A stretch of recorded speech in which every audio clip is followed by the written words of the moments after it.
hakili ko nɔgɔya o tɛ dɔwɛrɛ o ye dugawu ye dugawu ka a surutu ka jigin n bolo gosi ka don fasiri sɛbɛn fɔlɔ mun ni b'a ta sɔgɔmada in na o ye indépendant maa mun kumalen dɔ kɔnɔ o de ye Masiri Jɔp ye Masiri Jɔp a ko an ka taa Wataguna n'ale ko fɔra a tɛ kibaruya duman kɔni a to o ko fɔ ni hakili b'a la dimanche tɛmɛnen fale jugu min kɛra Watagunakaw fɛ yen maa 51 mun ye jamana gouvernement yɛrɛ kibaruya mun di o de maa 51 ko olu bɛɛ lajɛlen ko u fatura a bɛɛ lajɛlen kɔni o ye civil ye o siratigɛ la sa k'i bɛ na ye k'a fɔ ko mun ye délégation belebele kɔni o wulila délégation mun na ni bɛ an ka jamana ministre caman kɔni o sɔrɔ a la ninnu bɛɛ lajɛlen y'u kunda Gawo kan kabini kunu nin bɛɛ lajɛlen ko bɛ Gawo Fasirika b'a ka fɔ la mun ye Masiri Jɔp ye a ko i bɛ na ye k'a fɔ ko duwakun kelen dɔrɔn mun ye nin fale jugu mun n'a kɛra mun ye Wataguna n'ale bɛ an sɔngo cercle o kɔnɔna la o siratigɛ la sa ko an ka jamana faamaw u ye fɛɛrɛ ni dabali kɛ ka t'u ka dusumakasi ni k'a ta k'a yira kɛrɛnkɛrɛnla mun ye Gawukaw la fo ka taa bila mun ye an sɔngo ani Watagunakaw bɛɛ la Fasirika b'a ka fɔ la a ko kibaruyaw sɔrɔlen kɔni la a siga foyi t'a la mun ye jamana faamaw ye délégation belebele de wuli mun ye ka t'u ka dusumakasi ani ka fɛɛrɛ ni dabali mun bɛ se ka tigɛ ni mun kɛlen filɛ nin ye a ɲɔgɔnna wɛrɛ kɔni o kana kɛ Fasirika b'a ka fɔ la mun ye Masiri Jɔp ye a ko a dogolen tɛ maa si la ko mun ye nin fale jugu in kɔni ko a kɛra dimanche tɛmɛnen i bɛ na ye k'a fɔ ko maa caman kɔni o de fatura mun ye Wataguna ale commune o la o siratigɛ la sa mun y'an ka jamana faama ye n'a bɛ Asimu Kuyita n'a b'ale ko fɔ Gule Asimu Ɔnzɔnɛgɛ Asimu ale kɔni ye déclaration nin ko bɔn a ye déclaration nin ko bin a ka page Twitter o kan o siratigɛ la sa mun ye Asimu Kuyita ye a y'a yira k'a fɔ ko min ye tile 3 tâche bila o n'a ta ka kɛ mun ye drapeau o bɛ jigin ka na cɛmancɛ la n'an ko a ma ko Berni Fasirika b'a ka fɔ la Asimu Kuyita a kɔni ye ko in ɲangi k'u ka sɛbɛkɔrɔ ɲangi wa a y'a yira k'a fɔ mun ye a ka page Twitter in sanfɛ an ka jamana faama a ko mun ye fɛɛrɛ ni dabali bɛɛ lajɛlen bɛna sigi sen kan anw ka lakanabaaw fɛ maa minnu kɛra sababu ye ka na ni fale jugu in ta ni ka civil k'u sɛgɛrɛ u bɛ se ka ɲangi cogo min na o siratigɛ la sa Asimu kɔni ye danaya ni ka a jira a y'a yira k'a fɔ ko mun ye malidenw an faralen ka to ɲɔgɔn kan an ka hakilinaw kɛ kelen ye walasa mun ye Bamanci ninnu an bɛ se k'u daga kɔni ko o bɔ an dala cogo min na Fasirika b'a ka fɔ la a ko kibaruyaw sɔrɔlen kɔni na i bɛ na ye k'a fɔ ko ninnu bɛnna alamisa don ma mun ye uti kalo tile 12 mun ye Gawo o kɔnɔna la mun ye délégation belebele o wulila ni ka taa pankuru cun mun ye Gawukaw fɛ i bɛ na ye k'a fɔ ko an ka jamana minisiri 6 o ɲɔgɔnna kɔni ko o ba a la maa min yɛrɛ bɛ ɲɛma o de ye an ka minisiri mun na ale ka baara bɛnnen don mun ye fɔ ka bɛn ni k'o don malidenw ni ɲɔgɔn cɛla la o tɛ maa wɛrɛ ye o ye colonel major Ismail Wake o ye ale ye o bɔlen kɔfɛ i bɛ na ye k'a fɔ ko a n'a jɛɲɔgɔn minisiri mun bɛ taama in na o de ye minisiri mun na ale ka baara donnen don refondation de l'État n'o ko fɔra a tɛ Ibrahim Ikasa Mayiga a ta ale ko fɔ wa o don Fasirika b'a ka fɔ la a ko kibaruya wɔɔrɔ sɔrɔlen na a yira k'a fɔ ko siga foyi kɔni t'a la minisiri 6 ɲɔgɔnna o bɛ kɛnɛ in kan Fasirika b'a ka fɔ la mun ye Masiri Jɔp ye Abu Safinɛ Jara a ko n'i ye a jateminɛ k'a lajɛ nin yɔrɔ kɔfɔlen mun na a bɛ fɔ tan mun kɛra an ka taa han mun kɛra tɛmɛ e cɛnin tɛ mɔgɔ bonya ne quoi han Gawusu bɛ ka bolo yɛrɛ kɛ ni kusi y'i bolo dɛ Gawusu yafa man ko ne ma tɛmɛ e bɛ se ka bila comment cɛ yɛrɛ la cɛ Sumala vraiment alors ɲanga yɛrɛ tɛ maa ye quoi an bɛ dugu ka k'a bisimila tɛmɛ Abu Safinɛ Jara Fasirika b'a ka fɔ la a ko nin fale jugu a kɛlen filɛ yɔrɔ mun na tan ni du yɔrɔ in jateminɛ k'a lajɛ i bɛ na ye k'a fɔ ko yɔrɔ do yɔrɔ belebele ko o dogo ye wa yɔrɔ mun don n'a nafa ka bon kosɛbɛ kosɛbɛ wa an jagoyalen don bi mun ye base militaire dɔɔni ka to o sigi yɔrɔ in na o sabu kɛ nin yɔrɔ kofɔlen mun n'a bɛ kofɔla tan Wataguna mun ye yɔrɔ de don sa mun yɔrɔ min n'an ko ko Awusa ale ye dugu dɔ ye fo ka taa fara mun ye Guruma nka ni Bamanci yɛrɛ kɔni tɛ ban o yɔrɔ in na ko yɔrɔ in bɛ nin filancɛ o de kɔnɔna la o bɔlen kɔfɛ i bɛ na ye ko Wataguna ale ye yɔrɔ ye mun ye Nigériens ka frontière ko a n'o ka surun kosɛbɛ wa Fasirika ba a y'a yira k'a fɔ ko mun ye base militaire foyi sigilen tɛ nin yɔrɔ in na jagoya de base militaire dɔ de kan ka sigi nin yɔrɔ in na mun bɛ kɛ sababu ye ni ka yɔrɔ in fɛsɛ kosɛbɛ Fasirika ba ka fɔ la a ko nin ko in ye makari ko ye koyi ni donna Watagana kɔnɔ bi kibaruyaw kɔni sɔrɔlen a yira k'a fɔ ko mun ye Wataguna mun ye duguden bɛɛ lajɛlen kɔni bɛ ka fɛɛrɛ ni dabali kɛ u bɛ se ka bɔ dugu in kɔnɔna la cogo min na k'i b'u ye camion baw de kɔnɔna la u b'u kunda yɔrɔ wɛrɛw kan u bɛ se ka taa n'u bololafɛn mun ye u b'o bɛɛ lajɛlen cɛ ka kɛ camion kɔnɔ ni k'u kunda ansɔngo kan Fatigaba ka fɔ la min ye watakunaka dɔw sera ka taa ansɔngo wa dɔw fana ye mun ye Niger sera k'o ta k'o sababu kɛ mun ye waati ko a ka gɛlɛn watakuna fɔ a ka gɛlɛn Fatigaba ka fɔ la n'a ma ɲɛ ko Bamantu u bolo kɔni ko maa si tɛ se olu la yɔrɔ in na ye o siratigɛ la sa n'a ma ɲɛ k'a fɔ k'u ye faali jugu kɛ Kaaru ale fana bɛ watakuna yɔrɔ de kofɔ ni faali ninnu bɛɛ lajɛlen kɛra don kelen mun ye Bamantu u seginn'u kɔ dɛ u seginna ka na mun ye Kaaru arabadon n'o bɛnna uti kalo tile 11 ma u nana kangarida kɛ mun ye Kaarukaw ye k'a yira Kaarukaw la mun ye faali jugu mun n'an y'o kɛ dimanche tɛmɛnen wa an bɛ taa ka na dɛ an ye kojugu mun kɛ an ye tiɲɛni mun kɛ an bɛna baara in tɔ kɔni ni ka a laban awɔ k'u ye tiɲɛni mun kɛ Bamanju bɛ ka nin fɔ wa awɔ k'u bɛna to wa k'u bɛna kɛ a to yen u bɛna n sɔrɔ yen se u taara Kaaru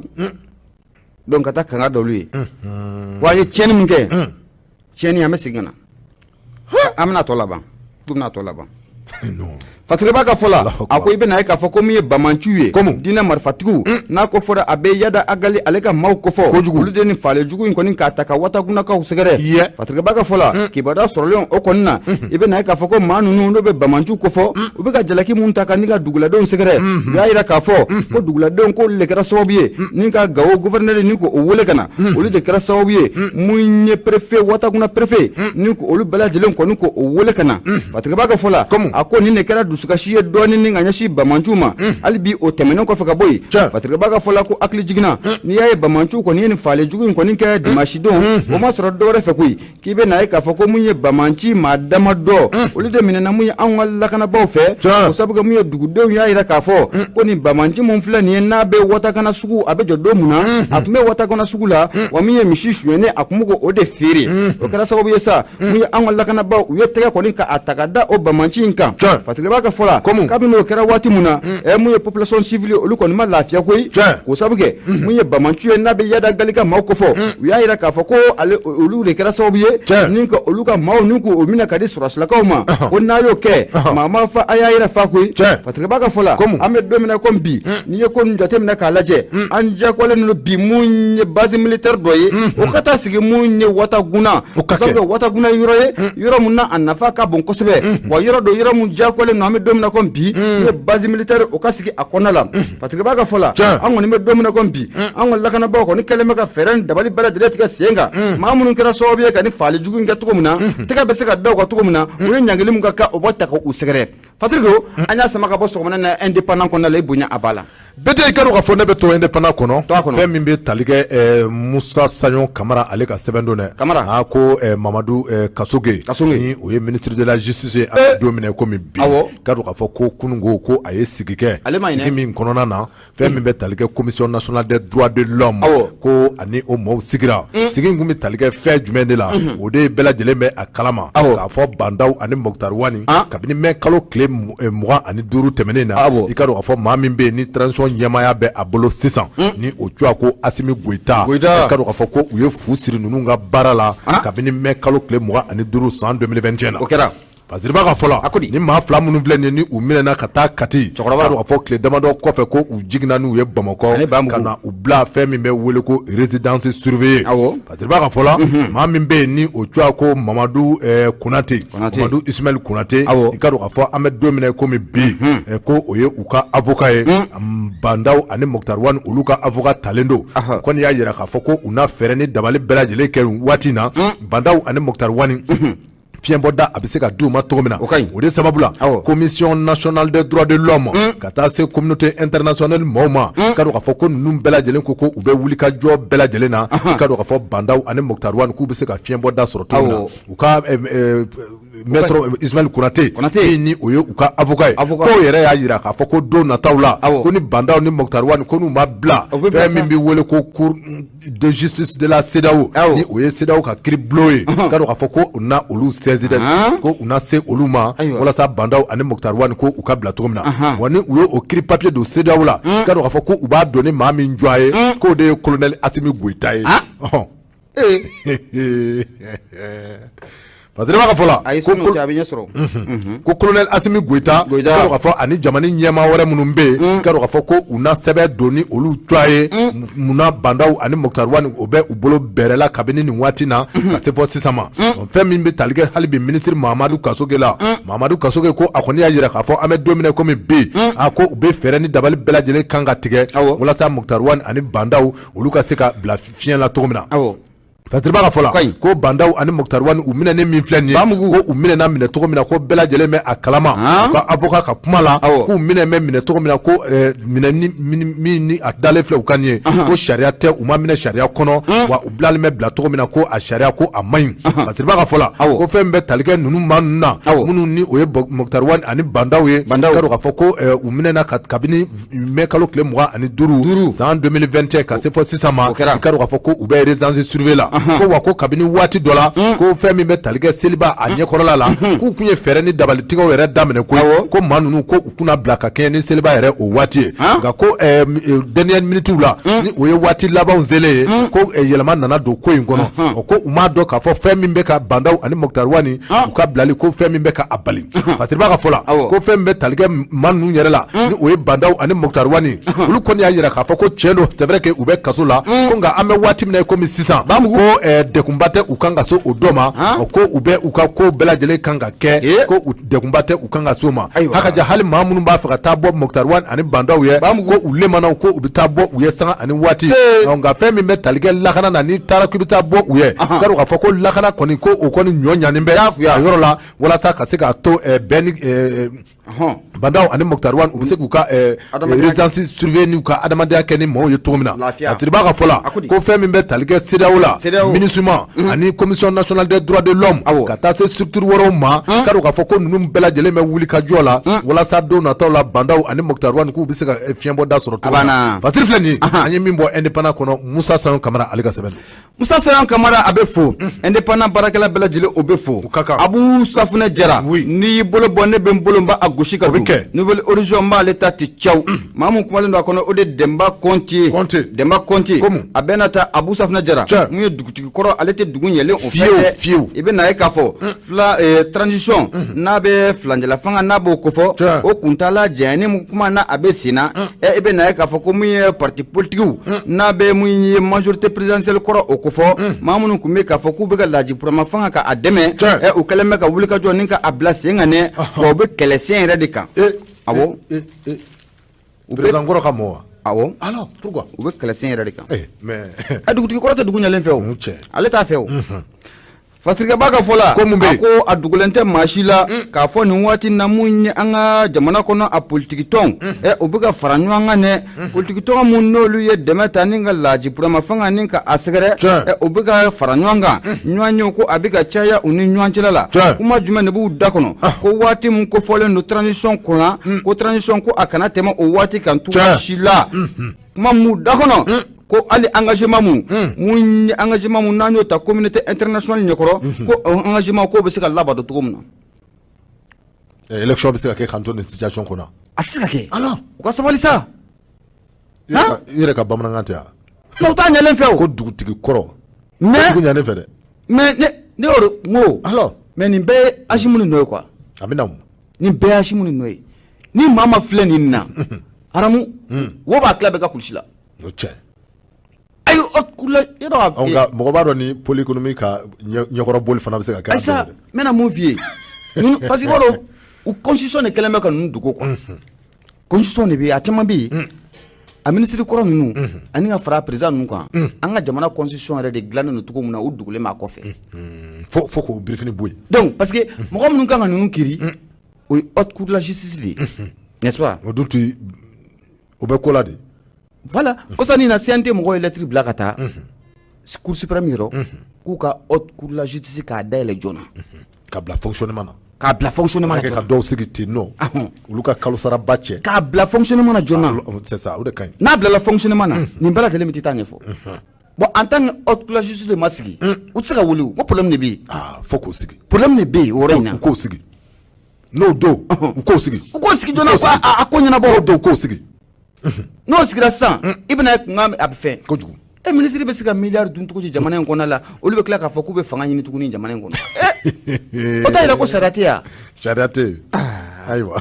Parce que baga fola ala ka ɲaga d'a ma ami mi ye dema konti a ko di Abu Safina Jara ale ko waati tɛmɛnenw na u ye nin kɔrɔfɔ in kɔni ni ka a da malidenw tulo o kan i bɛ na ye k'a fɔ ko mun ye wulikajɔ belebele o sigilen bɛ sen kan mun ye an ka jamana faama kɔrɔ n'a bɛ Laji Burama ale ko fɔ ale ka parti politique n'o bɛ RPM o ba a la o bɔlen kɔfɛ i bɛ na ye k'a fɔ ko mun ye Adema Kɔrɔni ko o fɛnɛ ba a la PS Yelen Kura o fɛnɛ ba a la n'o bɔra yen i bɛ na ye k'a fɔ ko Asma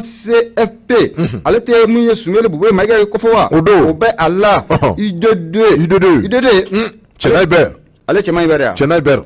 a b'a la cɛkɔrɔba de kodemu n'o kofɔra a bɛ mun ye Hussein Amion Gindo Pulo a b'a ale kofɔ parti yɛlɛma Musa Mara CDS mɔgɔtigiya ale jɔn ye mɔgɔtigiya Blaise ale Blaise CDS awɔ ale Blaise mɔgɔtigiya Buguni Blaise n t'a dɔn ni dɔ bila ma nɔ la Allah CDS mɔgɔtigiya awɔ ninnu de faralen ɲɔgɔn kan awɔ ko ka élection kɛ a don la ko transition waati mun kofɔlen don k'a kana tɛmɛ o kan u tɛ fɛ ko a kana tɛmɛ o kan yɛrɛ hali tile kelen kana yala hali minute kelen an ka taa bɛn an bɛ fɛn yɛlɛ nin kan min tɛ kalo kelen ye parce que b'a ka fɔ la a ko kɔrɔfɔ mun b'u da kɔnɔ u ka fara ɲɔgɔn kan in dɔwɛrɛ tɛ koyi u bɛ fɛ ka sira de kɔni ko o da mun ye transition a kana se ka tɛmɛ mun ye waati mun kofɔlen don a la a kana se ka tɛmɛ o kan cogo si la parce que b'a ka fɔ la mun ye Demba Konte Abu Safina Jara a y'a yira o siratigɛ la sa ko ni maa ninnu n'a bɛ politique maa ninnu ko fɔ u ye ɲɔgɔn ye fɔlɔ kɔni o kɛra min ye juillet kalo o la nka an bɛ don min na komi bi ni maa kofɔlen ninnu u tilala ka ɲɔgɔn ye tuguni araba tɛmɛnen n'o bɛnna uti kalo tile 11 ma ni maa ninnu kɔni u ye ɲɔgɔn ye hakilina mun sigira sen kan u bolo u k'u bɛna fɛɛrɛ ni dabali de kɛ u bɛna wulikajɔ belebele o de kɛ mun ye transition waati mun kofɔlen don a la a kana se ka tɛmɛ o kan cogoya si la Fatigi b'a ka fɔ la a ko nin ye plateforme belebele o labɛnnentɔ don u bolo koyi ko sabu ka jamana u b'a dɔn fɔ k'a fɔ k'u b'a dɔn wa jamana in denw ma u bɛ maa caman ni yɔrɔ dɔn dɛ ko sabu ka nafolo de b'u bolo a b'u bolo de a b'u bolo dɛ nafolo de b'u bolo yɛrɛ arama a b'u bolo dɛ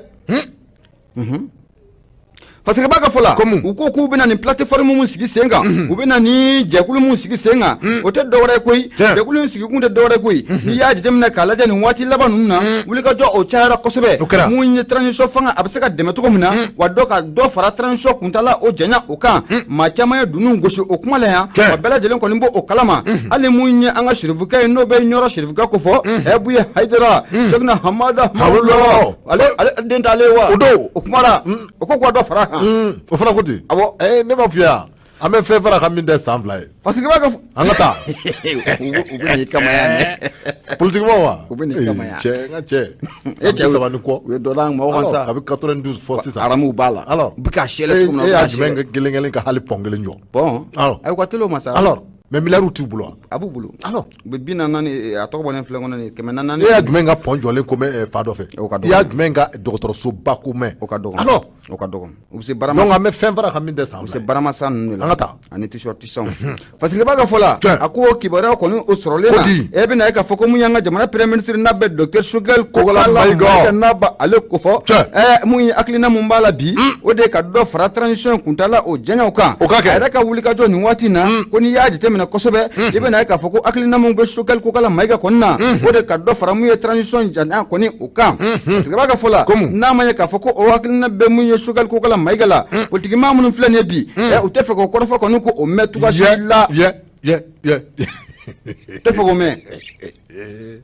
o de siratigɛ la k'i bɛ na ye k'a fɔ k'u caman kɔni k'u taara fara ɲɔgɔn kan parce que b'a kɛ fɔlɔ mun ye Demba Konte Abu Safina Jara a ko n'i donna mun ye an ka réseaux sociaux kɔnɔna la bi mun ye an ka bɔlɔlɔw sira la o ko fɔ i bɛ na ye k'a fɔ ko jalaki caman de bɛ ka ta ka ni maa ninnu faralen ɲɔgɔn kan nin waati laban in na ko transition ko dɔ kana fara a kuntala janya kan maa caman de bɛ ka jalaki ta ni k'u sɛgɛrɛ k'a yira ko nin ye maaw ye politique maa minnu don ninnu ye tayinaw de nin ye politique maa minnu ye Laji Burama fanga maa minnu dusu tɔɔrɔlen don a ko la nin ye politique maa minnu ye mun ye kasa jugu a wulilen don minnu kɔ nin ye politique maa minnu ye i bɛ na ye k'a fɔ minnu ye jamana nafolo ni k'a kɛ c'est tout c'est fini ye nin ye o politique maa ninnu ye wa k'u bɛ fɛ ka wele tuguni de u ka na u ka jɛ k'a dun ɲɔgɔn fɛ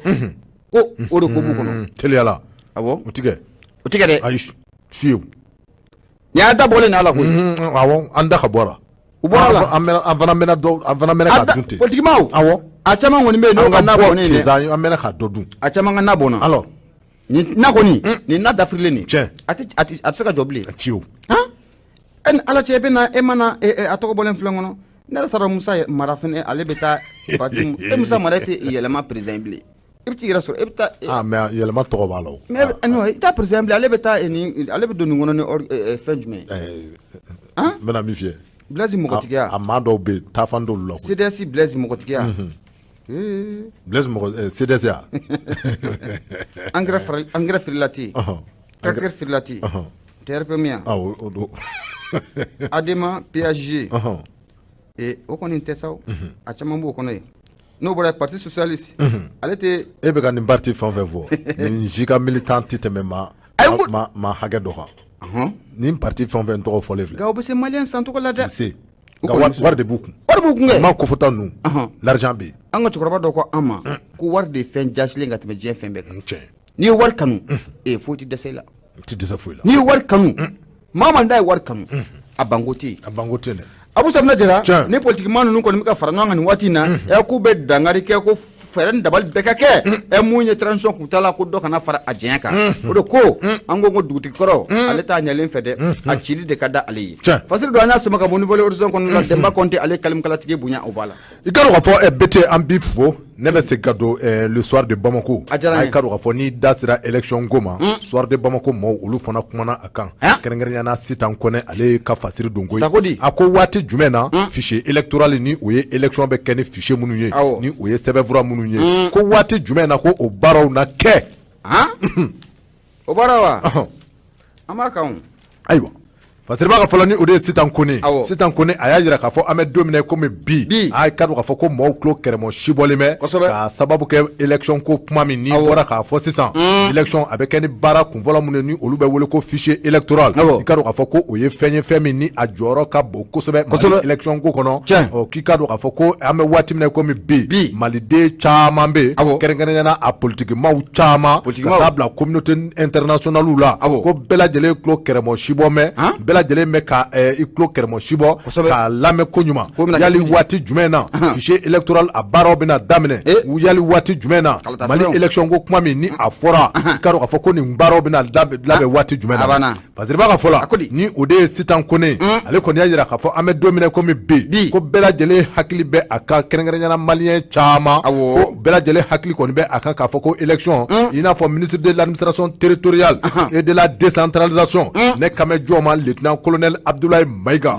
ka fo lieutenant ale koni ya yira Tombouctou ko fe odongo ko fe min be talige election gola ko calendrier mi ni afora ka bi wati temenu na ko kolote neno ko ti yelema o cheneke iklobero o cheni kolote nena ko ti yelema mais Abou Safna Jara anga chien fo nyoko na sa nango kameta kalatala ni système ga che angoni non antisaka sa anga chien fo nyoko na antisi politique mo ko sabala antisi wala antisi nalo nango ntara na meta bidinga wore kono muga jugune ni be aywa wallahi nan tara ta meta bidinga wore kono muga jugune ni be atsaka ke kagre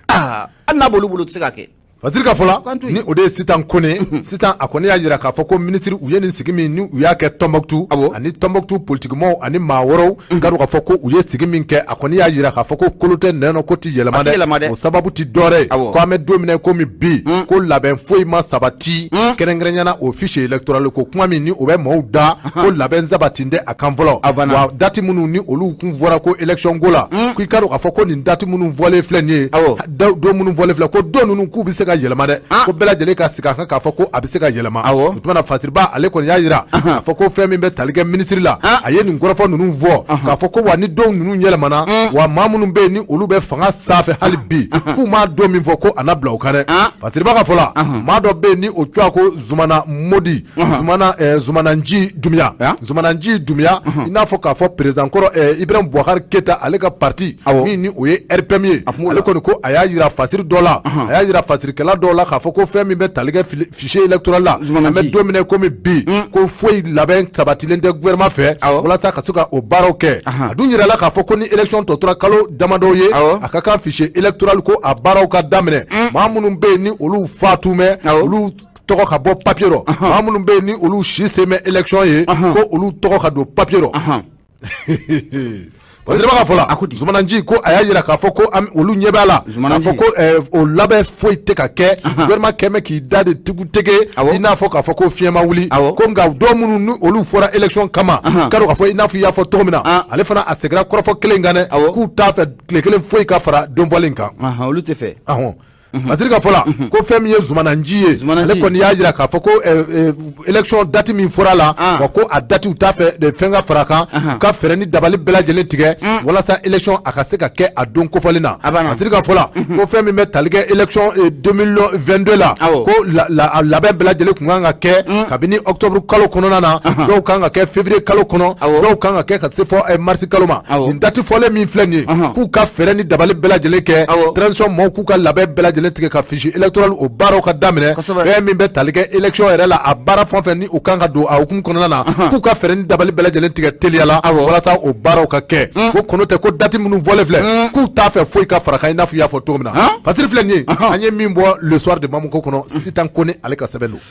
Abu Safinɛ Jara radio ye Nura FM ye 94 tɔmi muruburu 5 an bɛ laseli kɛ ni ka bɔ Jalakɔrɔji nɛgɛjuru sira 76 33 43 03 76 33 43 03 Abu Safinɛ Jara n'i ye Soir de Bamako n'i y'ale bila o Soir de Bamako kelen ne b'ale ta ti caw o ta maa mun kumalen don a kɔnɔ o de Umar Angoyiba Umar Angoyiba a ko an ka ji an ka da zana tɔ o la o siratigɛ la sa i bɛ na ye k'a fɔ ko bolodi ɲɔgɔnya kɛrɛnkɛrɛnla mun ye kiritigɛlakaw yɛrɛ dama ni ɲɔgɔn cɛ Mali ani Côte d'Ivoire kiritigɛlakaw ɲɔgɔn cɛ ko a baara ko a bɛna daminɛ dɛ mun ye Umar Angoyiba ye ale de kumalen don Soir de Bamako o kɔnɔna la a bɛ na ye k'a fɔ ko mun ye duwaku in kɔnɔna la mun ye Ivoirien ka maa jugu belebele dɔ o minɛna anw fɛ yan maa mun ne o y'a sɔrɔ mun ye député kɔrɔ o don fo ka taa fara mun ye maire kɔrɔ o kan ale tɛ maa wɛrɛ ye ko Ben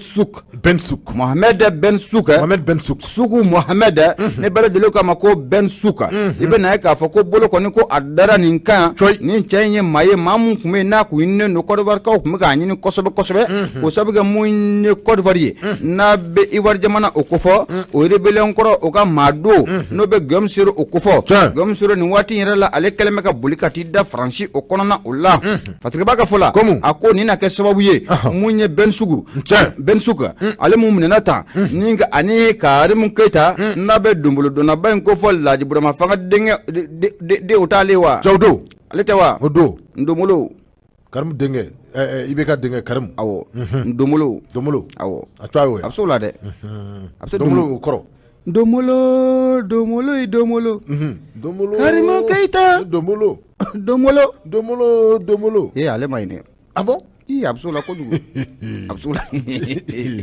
assemblée commission défensive président a bɛ se o la o de ɲɔgɔn ko dɔnkɛŋana fila a bɛ se o la dɛ maa fiɲɛna an ka jamana aramu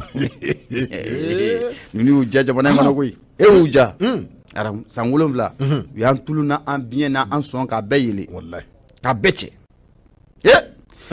Fasiriba ka fɔ la a ko n'i ye a kɛ n'i y'a mɛnni a bɛ n'a fɔ a taara berekɛnɛ kari a taara olu la o siratigɛ la sa ko kabini bolo kɔni ko a dara nin kan procureur mun bɛ nin waati na n'a kɛlen bɛ ka sunɔgɔ tigɛ ka bɔ kojugukɛlaw kɔni o ɲɛ la mun ye n'o kofɔra a bɛ Idrissa Amidou Touré belebele a bɛ ale kofɔ ale tɛ procureur de la République près du tribunal de la grande instance de la commune Kati o tɛ ale wa district de Bamako o kɔnɔna la ale kɔni y'a jira k'a fɔ ni maa kofɔlen ɲɛ bɛ Suku Mohamed de ale kofɔ Ivoirien ka nin cɛ in ko bolo ko a taara ka da kan tɛ caw o ma sɔrɔ dɔwɛrɛ fɛ ko mun ye mandat d'arrêt international mun ye Ivoirien kaw ye mun fili nin cɛ kofɔlen in kama k'o de kɛra sababu ye ko olu ye baara kɛ n'o minɛnw ye o mandat d'arrêt international k'o b'o ale Touré olu b'o o baara de yiriwa Fatigaba ka fɔ la a ko mun ye Côte d'Ivoire kaw ka nin cɛba in n'a bɛ les député maire de Dabu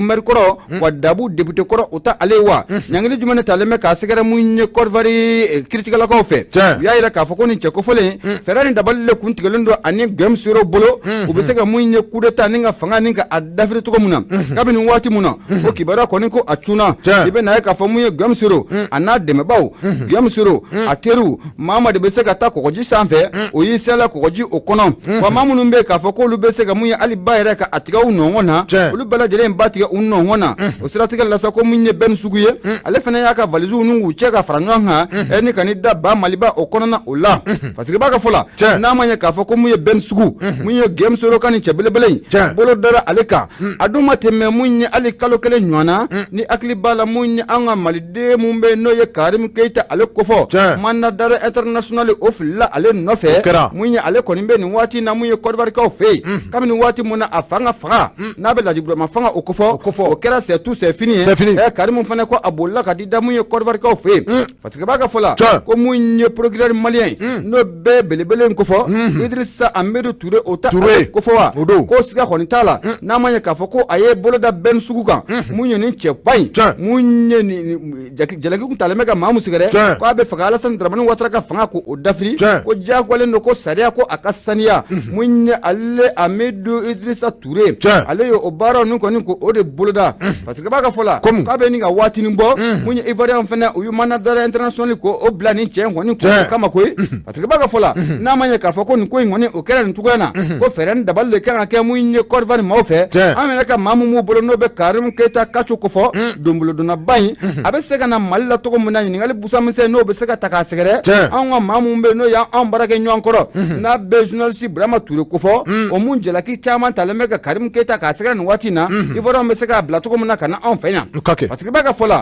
Abu Safinɛ Jara a y'a yira k'a fɔ ko mun ye waati tɛmɛnenw na président Alassane Ouattara ale kɔni ye kilanata de o kɔrɔfɔ in na koyi ale y'a yira k'a fɔ ko Côte d'Ivoire tɛ na abada maa mun bolila mun ye politique sira kan ka t'i da Côte d'Ivoire ale Alassane Dramane Ouattara ale ko o minɛ ka di mun ye fanga dafirilaw ma n'o bɛ maa minnu kɛra sababu ye ka IBK fanga ka a dafiri ko ale t'o kɛ abada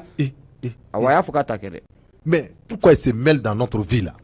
a b'i sen don an ka jamana kɔrɔ cogo di hali transition in n ka fɛn ka tila bɛ jateminɛ don Alassane de bolo o tuma ale a bɛɛ jateminɛ Alassane de bolo tubabu ka représentant Alassane e ye réfugié politique jɔ Alassane fɛ k'a y'a di fiyewu dɔw bɛ yen a bɛ san caman Blaise tɛ yan o bɛ yen a ma nationalité d'o ma o kɛra tubabu ka représentant awa ale de y'o ye o Niger président ne bɛ k'i tulo kɔrɔta sisan k'ale bɛ Alassane Ouattara jɔyɔrɔ minɛ o fana ye maa dɔ de ye o fana bɛ ka taa tubabu bolo kan ayiwa ala kɔni taara a mɛnna o tubabu ye maa dɔ de ye n'ale y'i utiliser ka ban a b'i fili de muso kunnabali den awɔ n'a y'i utiliser k'i ban anw ko a ma ten o man ɲi dɛ a b'i fili de maa tun bɛ se k'a bila k'a fɔ ko Blaise fanga ko Blaise fanga bɛ ban fiyewu maa tun bɛ se k'o bila i hakili la tun ye fanga sɔrɔ sa dɛ a kun ka gɛlɛn ka n'i miiri gɛlɛya fɛn fɛn kɛlɛ fɛn fɛn n'a donna Afiriki kɔnɔna la Blaise sen b'a bɛɛ la rébellion foyi tɛ Afiriki Blaise sen ma don mun na France ma Blaise don mun na a b'a bɛɛ la donc France ka cidenw ninnu maa damadɔ de ye France ka cidenw ye an fɛ farafinna awɔ a dɔw bɛ Mali yɛrɛ la yan ayiwa ala k'an sabu ɲa a dɔw bɛ yan a caman bɛ yan caman bɛ yan Faseke b'a ka fɔ la Alassane kɔni Dramane Ouattara ale o hakilinata kɔni k'o di nka Faseke b'a ka fɔ la a ko n'a ma ɲɛ k'a fɔ ko mun ye an ka kabako procureur ye n'a bɛ Touré ale kofɔ ale kɔni ye nin baara ɲumanba in kɛ nin cɛ mun filɛ nin ne ko Ivoirien kun bɛ k'a ɲini ni ko o minɛ k'a jira k'a fɔ ko a bɛna bila ka taa Côte d'Ivoire kaw fɛ yen ko mun ye bonya a ka segin dɛ ko n'a ma ɲɛ k'a fɔ ko an y'u ta d'u ma o fana ka fɛɛrɛ ni dabali kɛ u bɛ se ka an ta in da an ma cogo min na walasa mun ye jalaki mun talen bɛ ka IBK denkɛ k'a sɛgɛrɛ n'o bɛ Karim Keita ko fɔ jalaki a bɛ se ka dɔn cogo min na n'o y'a sɔrɔ a jo b'a la walima n'o y'a sɔrɔ a jalaki de don ani mun ka kan k'o kan ka ta k'a sɛgɛrɛ kojugu u kan ka di Faseke b'a ka fɔ la ni maa kofɔlen mun n'a minɛlen filɛ nin n'o bɛ Ben Sugu kofɔ a ko n'i y'a jateminɛ k'a lajɛ mun ye juin kalo tile 23 2021 mun ye Côte d'Ivoire kiritigɛlakaw ye olu ye kiiri kɔni ka a tigɛ mun ye san 20 kaso k'o da nin cɛ in kan san 20 kaso ayiwa san 20 kaso de dalen don a kan o t'i mɔrilen hali n'a ma mɔri a bɛ n'o ye kitilen o a bɛ sɛgɛn ni filɛ yɔrɔ min na ni ne san 20 mana fara nin ka i ka ko banna a bɛ sɛgɛn Faseke kɔni don an y'a sama ka bɔ sɔgɔmada na Soir de Bamako o kɔnɔna la mun ye Umaru Angoyiba ye ale kalimkalatigi bonya a b'a la ayiwa bɛɛ tɛ k'a dɔn k'a fɔ ni i ye Soir de Bamako n'i y'a da kɛrɛfɛ ne na o kelen tufa ka gɛrɛnna cɔ i ka dɔn k'a fɔ ko minisiri min ni o ye Mahamadu Kone ko jalaki ba taa mɛn k'a sɛgɛrɛ k'a sababu kɛ Mali sariya kisɛ min ni a bɛ tali kɛ diinɛ ko kan ko a kɛ mɛn ka o sɔsɔli don o la dɛ diinɛ minisiri ya o don Mamadu Kone diinɛ minisiri Kɔnɛlaka don Kɔnɛlaka don awɔ ale don n balimakɛ don awɔ i balimakɛ o don an ka taa Faziri ka fɔlɔ ni o ye Laya Jɛrɛ a kɔni y'a jira k'a fɔ ko dankɔrɔba min ni o ye Mahamadu Kone ko i ka dɔn k'a fɔ ko jalakiba t'a mɛn k'a sɛgɛrɛ Mahamadu Kone i ka dɔn k'a fɔ an bɛ waati min na komi sisan transition fanga min bɛ yen ni o ye ɲɛmaa ye Sokɛli Kokala Mayiga ye kɛrɛnkɛrɛnnenya premier ministre ale ko tɛ o ka gouvernement kɔnɔ ministre min bɛ yen ni o ɲɛsinnen bɛ diinɛ kow ni laadala kow bɛɛ lajɛlen ma ni a cogoya ko Mahamadu Kone a ye ka dɔn k'a fɔ ko jalaki dɔ t'a mɛn k'a sɛgɛrɛ i b'a dɔn k'a fɔ ko fɛn bɛ tali kɛ collectif des intellectuels chrétiens pour la cohésion sociale la bonne gouvernance et la paix ka dɔn k'a fɔ ko nin ye jɛrɛjɛkulu ye min ni a bɛ an balima chrétiennakaw co a la walasa ka se ka bɛn ni kɛlɛ a ka se ka sabati maliden bɛɛ lajɛlen ni ɲɔgɔn cɛ ka dɔn k'a fɔ ko olu kɔni ko u nisɔngoyalen ye communiqué dɔ kɛ communiqué min ni a kɛra dɔgɔkun tɛmɛnen in kɔnɔ a kɔni yɛrɛla k'a fɔ ni maa min filɛ nin ye ni o ye Mamadou Kone ni a bɛ ministère des affaires religieuses et du culture la ni o ye diinɛ ani laadala fɛn kɔrɔw o ministre ni o de don nin waati na i ka dɔn k'a fɔ ko kɔrɔfɔ dɔ bɔmɛ a da a bɛ n'a fɔ a da kɛmɛ ka fɔlɔkɔ bin dɔ parce que b'a ka fɔlɔ ministre min ni a kɛlen filɛ ka fɔlɔkɔ bin tigɛ i ka dɔn k'a fɔ ko an bɛ waati min komi sisan k'a kɔrɔfɔ kɛmɛ ka bɔlɔlɔ sanfɛla minɛ i ka dɔn k'a fɔ ko jalakiba t'a mɛn ka ministre k'a sɛgɛrɛ chrétiens ka nin jɛkulu min filɛ nin ye i ka dɔn k'a fɔ ko u kɔni y'a yira k'a fɔ ko ministre ko a ye kɔrɔfɔ dɔw fɔ kɔrɔfɔ minnu ni Mali sariya kɛrɛnkɛrɛnnenya diinɛ ko sira fɛ ko a ti bɛn kɔrɔfɔ ninnu ka dɔn k'a fɔ a kunnafoniw n'a a vidéo ni o ye a jaw ye a n'a kumakanw k'i ka dɔn k'a fɔ ko a yera bɔlɔlɔ sanfɛ ministre des affaires religieuses et du culture ka dɔn k'a fɔ ko waati dɔ la atelier dɔ ko kun kan ka labɛn walima atelier in a kɛra haut conseil islamique ale fɛ o sɛbɛn ka dɔn k'a fɔ atelier in sɛbɛn ko fɛn bɛ tali kɛ ministre Kone la ko Kone ko a ye kɔrɔfɔ dɔw fɔ ka dɔn k'a fɔ ko a da a ye fɔlɔkɔ bin tigɛ fɔlɔkɔ bin ti dɔwɛrɛ dɛ ko a da sera charia ko ma la charia l'application de la charia ayi a bɛ yan l'application de la charia ka charia Amadu Kunfa ninnu bɛ ka mun fɔ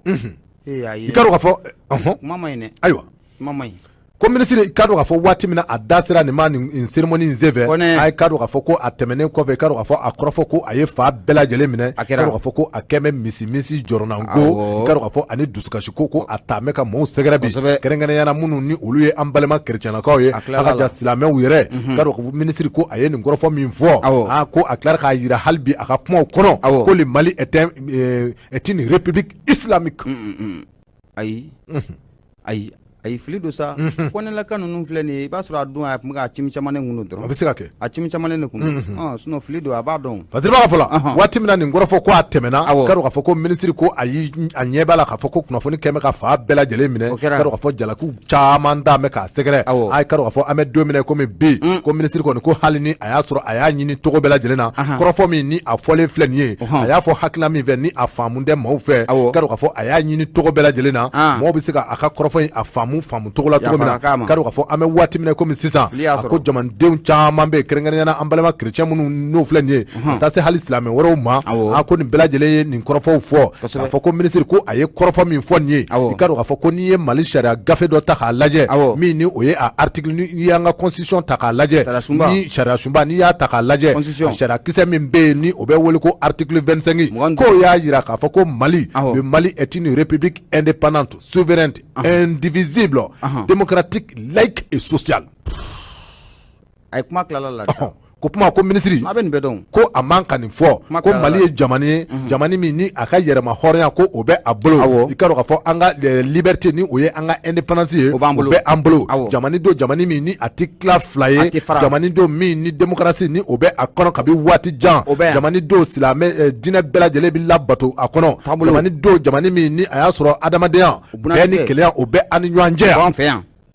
Mali y'o di ko ten siga t'a la ko kuma ni Mali ye n'a ma ɲɛ ko Mali y'o ye ko bɛ an ka sariya kisɛba kɔnɔ kɛrɛnkɛrɛnnenya a ka sariya sun min bɛ yen ni o bɛ wele ko article 25 ko wa ko ministre man k'i da bala fiyewu Mali ka sariya o ko kan wa a man k'i da bala a jira k'a fɔ ko Mali ko o ye république islamique ko ministre ko a man k'i da bala nin kɔrɔfɔ minnu na kɔrɔfɔ minnu fɔlen filɛ nin ye i ka dɔn k'a fɔ ministre kɔni ko a ye fɛɛrɛ ni dabali bɛɛ lajɛlen tigɛ ka ɲɛfɔli wɛrɛw kɛ ɲɛfɔli minnu kɔnɔna na min b'a jira k'a fɔ a ka kɔrɔfɔ in a ma faamu nka an bɛ don min komi bi a ye k'a fɔ ko nin kɔrɔfɔ in ko a kɛmɛ fɛn ye min ni a kɛmɛ ka minisiri k'a sɛbɛn labɔ min ni a kɛmɛ ka jamana kɔnɔden dɔw fujeni kosɛbɛ nka an bɛ don min komi bi a ko hakiliw bɛ ka fara ɲɔgɔn kan dɔɔni k'a dɔn k'a fɔ minisiri a ye kuma min fɔ a ko fili kuma don koyi fili kuma don wa bɛɛ lajɛlen bɛ faamuyali kɛ ka taa ni i ka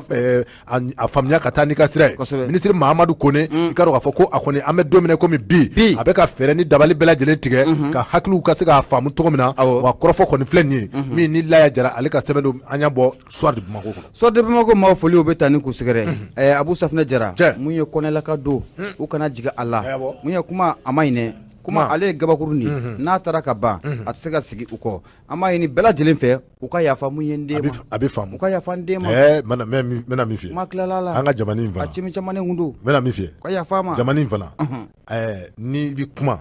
n'i ma jateminɛ n'i ye fitinin fɔ jango n'i bɛ jɔyɔrɔ dɔ la fɛn bɛ n'i y'a fɔ dɔrɔn n'i ma kunnaja dɔrɔn pap a bɛ problème lase jango a jaralaka n'a kɔnɛlaka ninnu bon olu filɛ nin olu ni cimi caman tɛ ban ɲɔgɔn na ayi dɛ non c'est pas une question de chimijama.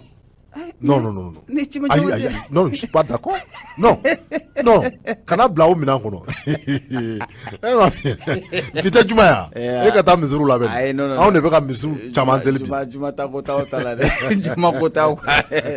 A ka chimi caman ko la. Ayiwa. Abu Safinɛ Jara mun ye radio Nura FM ye. 94 tomi muruburu 5 nɛgɛjuru sira kelen pewu 76 33 43 03. An b'a lajɛ ka taa mun ye Sisoko fan fɛ an bɛ sɔrɔ ka na mun ye kunnafoni déjà parti kana barada ye n'Ala sɔnna an bɛ segin ka na kumaso kɔnɔna la yan radio Nura FM ye 94 tomi muruburu 5 laseli o bɛ kɛ ka bɔ Jalakɔrɔji nɛgɛjuru sira 76 33 43 03 o tɛ indicateur du renouveau ne bɛ n bolo don n bɛ bɔ ni ale ye indicateur du renouveau ni ye n bolo don maa mun kumalen don a kɔnɔ o de Yawu Kawele ye Yawu Kawele a ko business mun n'o b'an ka bɔlɔlɔ siraw sanfɛ bi nin ye business ye n'a bɛ ka maaw fa dɔɔni bɛ ka maaw fa bɛ maaw fa dibi la Fasirikɛba ka fɔ la a ko nin ye business mun ye n'a bɛ an ka bɔlɔlɔ siraw sanfɛla la bi i bɛ na ye k'a fɔ ko business juguba don koyi ne wuli ka jɔ n'o ma kɛ joona nin business a bɛ ka maliden caman a ka ja fo ka taa bila mun ye farafiden caman na a bɛ k'u coron a ko i bɛ na ye k'a fɔ nin business kɛbaw i bɛ na ye k'a fɔ waati dɔw la u b'a fɔ k'olu ye ambassadeur ye waati dɔw la u b'a fɔ k'olu ye conseiller ye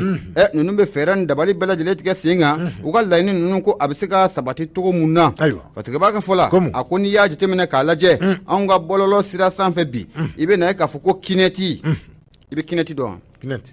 ayi n t'o dɔn ale ma ɲi dɛ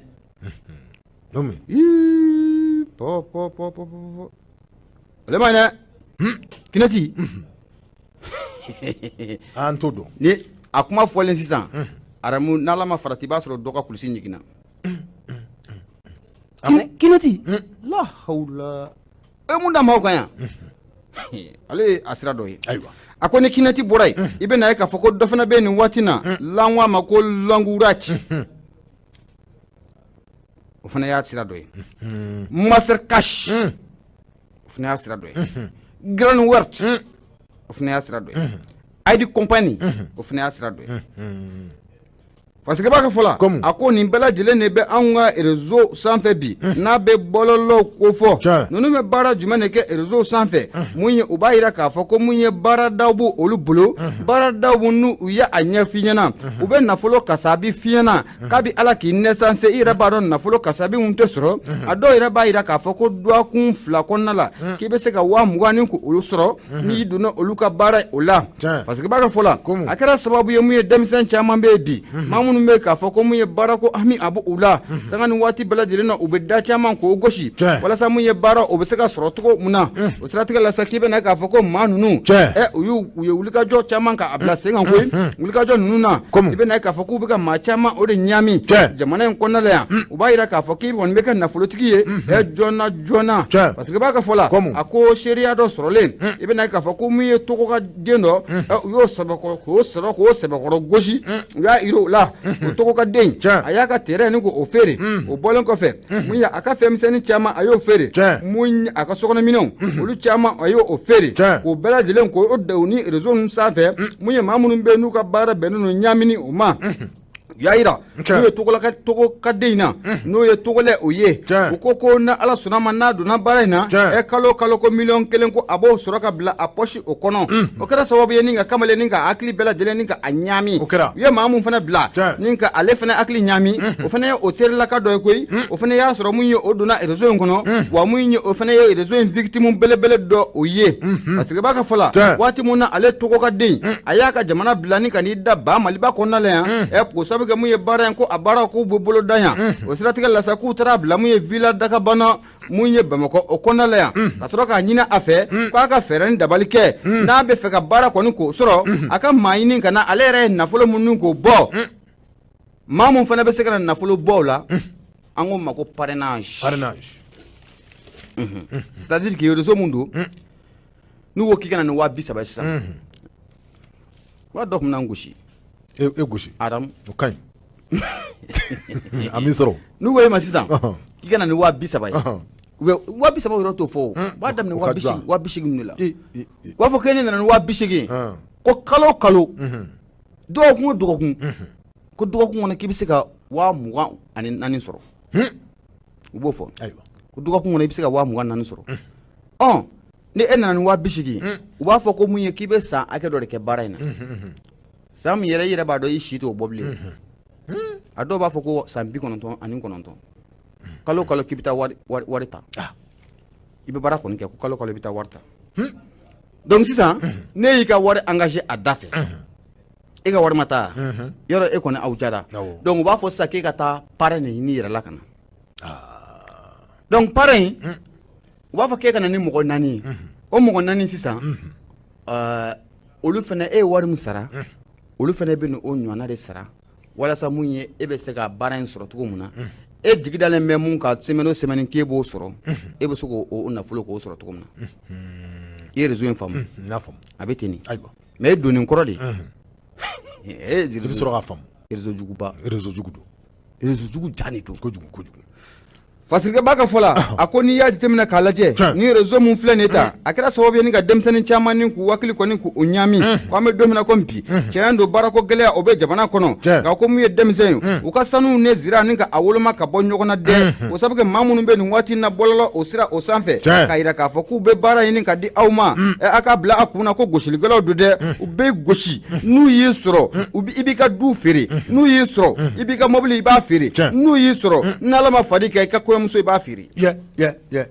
aw jaralakaw b'o kɛ ayi fiyewu aw t'o kɛ aw t'a ka kɔɲɔmuso feere ɲafɔ ma ɲafɔ ma da bɛna fɔlɔkɔbin tigɛ dɛ ka kɔɲɔmuso feere fiyewu hali n'an taara ka na an t'a feere Fasike b'a ka fɔ la mun ye kawu ka wele a ko o siratigɛ la sa ko an ka jamana faamaw yɛrɛ kan ka wuli ka jɔ k'o bila sen kan nin Dakabana réseau minnu bɛ nin waati nana n'a bɛ bɔlɔlɔw sira sanfɛ n'u ka lasigiden dɔw bɛ jamana in kɔnɔna la ɲangili a bɛ se ka ta k'u sɛgɛrɛ cogo min na mun ye réseau Kineti Longureti Master Cash Grand Worti ID Company a n'a ɲɔgɔnna caman u bɛɛ ka lasigidenw bɛ Mali la yan ayiwa Fasike kɔni don anw y'a sama ka bɔ indicateur de nouveau kɔnɔna la kaw ka wele ale ye kalamutigɛ ye ko mun ye baara tiɲɛ na baara tɛ jamana in kɔnɔ baara tɛ gan bɔlɔlɔ sira ninnu fɛ maliyɛn k'u farati dɛ k'u farati e ni ala cɛ baara kana f'i e yɛrɛ ɲɛna k'a f'i ɲɛna ko semaine o semaine ko 24,000 k'i b'o sɔrɔ ala fantan jɔn de bɛ bɔ o baara kalama jamana in kɔnɔ yan sa n'o baara ko ye tiɲɛ ye fantan ma bɔ o kalama o baaraw t'o o réseau ni traité ni ɲɔgɔn cɛla la ka sɔrɔ fantan ma bɔ o kalama o y'a kɛcogo ye minɛ nka ni so min bɛ bi i t'a tulo ye dɛ n'o tɛ maa man ka sɔrɔ nin ko ninnu na ara maa man ka sɔrɔ a la ala ka ɲɛ ka d'a ma ala ka hakili ɲuman an ka taa bete kɛra k'a fɔ ne bɛ segin ka don le soir de Bamako kɔnɔ fɛn min ye Elhaji Mahamadu Gaba a ye kɛra k'a fɔ ko a kumana dɛ an bɛ don min na komi bi n'a ma ɲɛ k'a fɔ ko sɔrɔsila ka dɔw farala ɲɔgɔn kan fɛn min bɛ tali kɛ Ibrahim Boubacar Keita k'o ka fanga k'o dafiri po min ni a kɛra août kalo tile 18 san 2020 na a ye kɛra k'a fɔ ko an bɛ don min na komi bi n'i ye Mali ɲɛmaaya ko ta k'a lajɛ bi i ka dɔn k'a fɔ fɛn min bɛ tali kɛ sɔrɔsiw la ko u bɛ a ɲɛmaaya la nka i b'a ye k'a fɔ fɛn min bɛ wele ko lakana jamani a camanjɛ bolo kɔrɔfɛ bolo kana se fɔ Bamakɔ camanjɛ ma a ka dɔn k'a fɔ ko lakanabaliya ko a ɲɔ ɲaamɛ a yɔrɔ bɛɛ lajɛlen na parce que i b'a ka fɔ la maa min bɛ yen ni o ye Mahamadu Elhaji Gaba ye Gaba kɔni ko a y'a jira k'a fɔ an bɛ don min na komi bi maliyɛn waati min na i ka dɔn k'a fɔ IBK ka fanga ko a dafirila ka dɔn k'a fɔ ko maliyɛn caman kun commencera ka nisɔndiya nisɔndiya in kun tɛ tali kɛ dɔwɛrɛ la dɛ i ka dɔn k'a fɔ ko nisɔndiya in kun ye k'a fɔ ko surasiw ko olu bɛ commande la ka dɔn k'a fɔ k'a daminɛ président na ministre de la défense administration territoriale a n'a ɲɔgɔnna wɛrɛw caman bɛ yen i ka dɔn k'a fɔ ko a koɲɛmaaya bɛɛ lajɛlen ko a ta mɛ ka di surasiw ma ko nin b'a jira k'a fɔ ko surasiw ni u bɛ fanga la fɛn min bɛ tali kɛ a lakanako la ko a n'a sɛbɛn sabati ka fasiriba ka fɔ la an bɛ don min na komi bi k'a daminɛ nin waati kofɔlen na ka se fɔ sisan ma a ko k'a daminɛ kɔrɔfɛla la camancɛ bolo ka na se fɔ hali Bamakɔ ma a ko da bɛ mɔgɔw ye ko sunɔgɔ tɛ mɔgɔw ye bilen dɛ ko n'i ye jamana yɔrɔ dɔw ta k'a lajɛ bi i ka dɔn k'a fɔ ko gɛlɛya ko a kɛn bɛ ka jamana kɔnɔden dɔw sɛbɛn sɔrɔ k'a sababu kɛ insécurité ni o ye lakanabaliya ye ko a ɲɔ a sɛbɛn ɲaamɛ bi Seriba ka fɔ la ko n'a ma ɲɛ k'a fɔ ko commande ni a bɛ surasiw bolo n'a ma ɲɛ k'a fɔ a poste ɲɛnama caman bɛ yen i ka dɔn k'a fɔ an balima surasilakaw ko u kɛn bɛ ka o occuper ko a ka kan u kun ka jɔ jɔyɔrɔ bɛɛ lajɛlen na jɔyɔrɔ min bɛ se k'a to lakana a bɛ se ka sabati cogo min na o de sababu la parti min bɛ yen ni o ye sagajigi jɛma ka parti ye ni a co a ko Cɛbilen Daramɛ parena i ka dɔn k'a fɔ ko août kalo tile 11 tɛmɛnen na a ko Cɛbilen Daramɛ ko a yɛrɛ ko a bɔra ka kuma koyi i ka dɔn k'a fɔ an bɛ waati min na komi bi Cɛbilen Daramɛ ko a y'i da don faali wale minnu ni olu kɛra Wataguna Jiriba Karu ani Dawu Tege ka dɔn k'a fɔ minnu ni o kɛra août kalo tile 8 san 2021 na ka dɔn k'a fɔ fɛn min bɛ tali kɛ groupe terroriste la u ye donni min kɛ nin duguw kɔnɔ maa 50 baɲanko k'i ka dɔn k'a fɔ ko u y'olu bɛɛ lajɛlen daji fɛn min bɛ tali kɛ baganmisɛnninw ni bagan kumabaw la i ka dɔn k'a fɔ ko ani sow ni buguw ni sisow ka dɔn k'a fɔ ko u ye takuma don a bɛɛ lajɛlen la parce que i b'a ka fɔ la ko nin bɛɛ lajɛlen kɛra an ɲa yan surasilakaw ko olu bɛ Bamakɔ ka dɔn k'a fɔ fɛn min bɛ tali kɛ wulikajɔ la ko u tɛ k'o sabati koyi fɛn min bɛ wele ko le 8 juillet ka dɔn k'a fɔ Bamanji ko u donna dugu dɔw kɔnɔ min bɛ wele ko Jambe Songo ani Bariko secteur Jabali ka dɔn k'a fɔ ko nin yɔrɔ bɛɛ lajɛlen na an bɛ don min na komi bi maa ti don maa ti bɔ k'a sababu kɛ Bamanjiw olu ka Bamanjiya walew ye maa min bɛ yen ni o cogoya ko Ngoloba Kulubali ko ale kɔni ko o fana fara ka dɔn k'a fɔ don min na ni o ye août kalo tile 8 tile 9 kɔlɔn min bɛ u ka yɔrɔ la ka dɔn k'a fɔ nin kɔrɔfɔw caman bɛ yen Cɛbilen a ye an sɛgɛrɛ kɔrɔfɔ ninnu ka kununko Cɛbilen Daramɛ a ye nin jalakiw ta ka camanjɛ fanga k'u sɛgɛrɛ ka dɔn k'a fɔ k'u ka fɛɛrɛ ni dabali bɛɛ lajɛlen tigɛ min ni a bɛ se ka to insécurité a bɛ se ka sabati cogo min na parce que i b'a ka fɔ la ni o de ye Mahamadu Gaba ye ale y'a jira k'a fɔ ko maliyɛnw sigi kun bɛ ka min kɔnɔ ko a bɛ n'a fɔ a kɛn tɛ o ye dɛ Basiri filɛ nin ye an ye min bɔ le soir de Bamakɔ kɔnɔ Mahamadu Elhaji Gaba ale ka sɛbɛn don Mahamadu Elhaji Gaba foli o bɛ taa ni ka a sɛgɛrɛ fɛn mun n'a bɛ yen n'a tiɲɛna san 30 mun ye kalo 6 sogo dilan siga foyi t'a la nin kuma in de fɔli man d'u ye wa nin dun ye tiɲɛ ye a tɛ wuli abada Abu Safinɛ Jara ne bɛ n bolo gosi ka don mun ye Mali tribune bɛ bɔ ni ale ye Mali tribune n'i ye ale ta an ka taa mun ye commune urbaine de Safo o kɔnɔna o la nin ye maa mun yɛrɛ ka fasiri ye o ye n denkɛnin yɛrɛ n'o ye e yɛrɛ Abu Safinɛ Jara e de kumalen don mun ye Mali tribune o kɔnɔna la Abu Safinɛ Jara i y'a jira k'a fɔ ko nin waati na i bɛ na ye k'a fɔ ko mun ye feere dɔ kɔni o bɔlaw bɛ da mun ye Safo o kɔnɔna la feere mun na ani sariya yɛrɛ tɛ taa ɲɔgɔn fɛ ko e ka nin lajɛ cogo di nin bɛ se ka faamuya cogo di fɛn mun bɛ k'a fɔ k'o ye binfagalan ye fɛn mun bɛ k'a fɔ k'o ye pɔsɔni ye o ne dumuni fɛnw bɛɛ lajɛlen ka taa feere mun ye bitiki kelen kɔnɔ nin ye fɛn ye ko a tɛ se ka faamuya Abu Safinɛ Jara e de kumalen don Mali tribune kɔnɔna la i y'a jira k'a fɔ ko n'an taara Safo commune na i bɛ na ye k'a fɔ ko mun ye jagokɛla dɔw n'o bɛ commerçant kofɔ a ka ja k'u kɔni bɛ ka nin baara ninnu ni ka a boloda o ye dɛ mun ye binfagalan n'a bɛ pɔsɔni k'o kofɔ ko ni mun ye dumunifɛnw k'u feere bitiki kelen kɔni kɔnɔna la fɛn don a tɛ bɛn bi a tɛ bɛn sini a ko e k'a jateminɛ n'a fɔra ko binfagalan o ni te ka feere bitiki kelen kɔnɔ n'a fɔra binfagalan o de sigaro ka feere bitiki kelen kɔnɔ n'a fɔra binfagalan ale dun ye pɔsɔni de ye o ni mun ye nɔnɔ o ka feere bitiki kelen kɔnɔ ko fɛn don ko a tɛ faamuya Abu Safinɛ Jara e de kumalen don Mali tribune kɔnɔna la i y'a jira k'a fɔ ko nin samiya in na ko n'an taara Safo Safo kɛlen bɛ yɔrɔ ye bi mun ye commerçant détaillant n'a bɛ jagokɛla misɛnmaninw kofɔ ko caman de bɛ yen nin waati in na ko mun ye binfagalan mun ye fo ka taa se pɔsɔni caman ma olu baaraw kɔni ko o bolodalen don ko sababu kɛ Safo ye yɔrɔ ye mun ye sɛnɛ a ɲɛlen don kosɛbɛ o siratigɛ la sa ko mun ye sɛnɛkɛlaw ye olu kɔni bɛ fɛɛrɛ ni dabali bɛɛ lajɛlen tigɛ sen kan mun ye binfagalan o bɛ se ka san cogo min na ni ka u ka binw ni ka taa a kɛ c'est tout c'est fini Abu Safinɛ Jara e de kumalen don la Mali tribune o kɔnɔna la i y'a jira k'a fɔ ko mun ye hali boucherw fo ka taa fara mun ye kafe feerelaw kan o n'a ɲɔgɔnna caman ninnu bɛɛ lajɛlen bɛ ka baara baara in kɔni nin ka a kɛ ko sabu kɛ nin waati na n'o bɛ samiya ko fɔ mun ye binfagalan ko mun ye fɛn bɛ sɔrɔ a la safo commune kɔnɔna la kosɛbɛ Fatigaba ka fɔla a ko jagokɛla minnu bɛ nin kɛ tan sariya u t'a dɔn nin wa walima u b'a dɔn u b'u k'u tugu de Abu Safinɛ Jara e de kumalen don Mali tribune o kɔnɔna la i y'a yira k'a fɔ an bɛ don min na n'a fɔ ko bi ko mun ye bitigintigiw hali olu bɛɛ lajɛlen kɔni bɛ nin baara in kɔni ko ka a boloda dɛ Abu Safinɛ Jara i ko k'i ka wuli ka jɔ o la i y'i sen da ni ka taa Medina Kura o kɔnɔna la Medina Kura Sugunikura kɔnɔna la i ye mun ye jagokɛla dɔ kɔni ko o ɲininka ye o y'a yira k'a fɔ nin baara mun bɛ yen n'a bɛ kɛ safo nin waati na ni ka pɔsɔni n'o bɛ binfagalan o kofɔ ani fɛn minnu na an b'a dun k'u feere bitigi kelen na ko fɛn dɔ ni sariya yɛrɛ kɔni ko a jɛnnen tɛ n'a ye cogoya si la wa n'a ma ɲɛ k'a fɔ k'i b'a a baara o kɛ i k'i jija sɛbɛn de ka sɔrɔ i bolo sɛbɛn mun n'an ka jamana faamaw y'a dilan ka d'i ma k'e ni baara in ka kan e ni feere in ka kan ko o sɛbɛn ko o kan ka sɔrɔ i bolo a ko ni dun y'a jateminɛ k'a lajɛ ko an mago t'o la bi koyi commerçant détaillant caman bɛ yen o mago kɔni t'o la olu k'u pɔsi kɛ tɛntɛntɛn Fatigaba ka fɔ la mun ye Abu Safinɛ Jara e yɛrɛ de tɛ wa i y'a yira k'a fɔ ko mun ye n'a ma ɲɛ k'a fɔ k'i bɛ nin baara ninnu kɔni ka a boloda i kan ka fɛɛrɛ de kɛ ni ka se mun ye an ka sɛnɛkɛlaw ka ministre mun bɛ yen olu ka sira bolofara mun bɛ yen n'a bɛ direction nationale de l'agriculture ko fɔ olu de kan ka sɛbɛn dilan ka d'i ma sɛbɛn mun b'a yamaruya k'a fɔ k'i kan ka nin baara in kɔni ko o kɛ nka Abu Safinɛ Jara nka an bɛ don min na ko bi n'i donna safo kɔnɔna la ɛ ko mun ye maa caman de bɛ yen o ka vie kɔni ko a bɛ danger la maa caman de bɛ yen olu ka bugunnatigɛ kɔni ko a bɛ danger la u b'a kɛ cogo di bi u b'a kɛ sini k'o sabu kɛ fɛn mun bɛ yen n'olu tɛ se ka feere ɲɔgɔn fɛ pɔsɔni ani fɛn minnu n'a bɛ dun ɛ ko ka t'olu bɛɛ lajɛlen feere bitigi kelen kɔnɔ fɛn don ni sariya n'a tɛ jɛn n'a ye bi n'a tɛ jɛn n'a ye fiyewu Abu Safinɛ Jara hali bi kumana Mali tribune kɔnɔna la i y'a yira k'a fɔ ko nin baara mun na a bɛ ka boloda nin waati in na ko fɛn don n'an ka jamana faamaw u kan ka fɛɛrɛ ni dabali bɛɛ lajɛlen de tigɛ sen kan maa minnu ka baara ye nin ko in ye u bɛ se ka lafaamuya cogo min na k'a yira k'a fɔ ko mun ye pɔsɔni ye n'a bɛ binfagalan o kofɔ ko nin dumunifɛn a fɛn don n'a man ka feere bitigi kelen kɔnɔ o t'i kɛlen mɔgɔ kitela ye e ma ye mafala ka ca mɔgɔ bɛ nin kɛ k'a sɔrɔ bɛɛ bɛ mafala a suguya ka ca ni ye poisson silencieux ye min ta ye a bɛ fɔ nin de ma poisson silencieux i y'a faamu bon pour dire que c'est des situations ninnu caman bɛ yen i b'a sɔrɔ hali don tɛmɛnenw na a kɛra sababu ye ka maa dɔw fa a b'a kɛ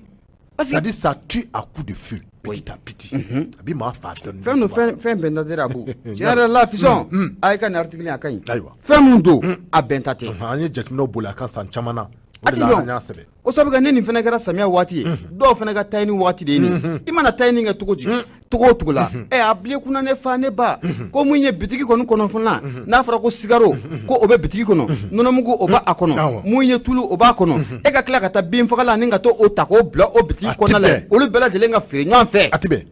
a ti bɛn dɛ i b'a dɔn a fɔra article kɔnɔ ye i n'a fɔ i y'a kalan cogo min na sariya de b'a la o sariya b'a la mais n'a fɔra i ɲɛna k'a fɔ e boucher i bɛ ka sogo tigɛ yan fɛ pɔsɔni b'i bolo pɔsɔni bɛ feere yan fɛ e taara ko i bɛ taa sogo san e ka sogo bolo min ye sogo tigɛ o bolo kelen bɛ pɔsɔni ta ka feere ne ma o bolo kelen bɛ tila ka taa maa wɛrɛ ka sogo tigɛ